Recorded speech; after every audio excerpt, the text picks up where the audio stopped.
कुरा उहाँ वरिष्ठ नेता पनि हुनुभएको हो। पार्टीलाई हामीले विशाल बनाएका छौँ। पार्टीका रूपमा रासोपा फैलिँदो क्रममा गएको छ र मुलुकको आवश्यकता अनुसार नयाँ शक्तिहरू एक ठाउँमा आउनुपर्ने कुरामा हामी लामो समयदेखि कुराकानी गर्दै आएका थियौँ। तपाईँ सञ्चारकर्मीहरूलाई पनि थाहा छ।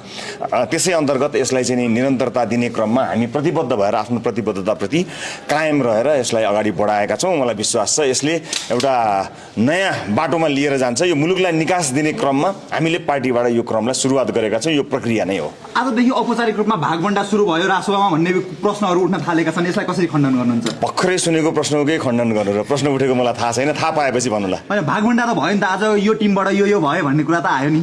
त्यसलाई भागभण्डा भनिँदैन, जिम्मेवारी बाँडफाँड भनिन्छ। हामीले जिम्मेवारी बाँडफाँड गरेका छौँ। भागभण्डा सबै केन्द्रीय सदस्य हुनुभएको छ, छैन भएको छैन।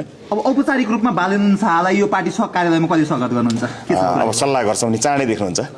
हस्, धन्यवाद। गठबन्धन पक्षधर गठबन्धन पक्षधर चाहिँ हामी एक भयौँ भनेर प्रचण्डजी, देउवाजी र ओलीजी आज एक भएको सन्देश चाहिँ मिडियामा आएको छ। गठबन्धन पक्षधर भन्नुभएको छ। मुलुकमा गठबन्धन पक्षधर उहाँहरू 3 जना मात्रै हो अथवा के हो? होइन, उहाँको 2 तिहाई भएर होइन अस्ति भर्खरै। उहाँहरूले अब धेरै भयो भने 2 तिहाई होइन, एकदमै ठुलो जादु भयो भने 2 तिहाई ल्याउने होइन त। अनि 2 तिहाईको सरकार अस्ति भर्खरै के भयो हामीले देखाए होइन र? हेलिकप्टर त मैले भनिरहनु परेन नि त। त्यस कारणले त्यो उहाँलाई हेरिसकेका छ। तर पनि अरू राजनीतिक दलको योजना, उहाँहरूको विचार हो, उहाँहरूको तयारी होला।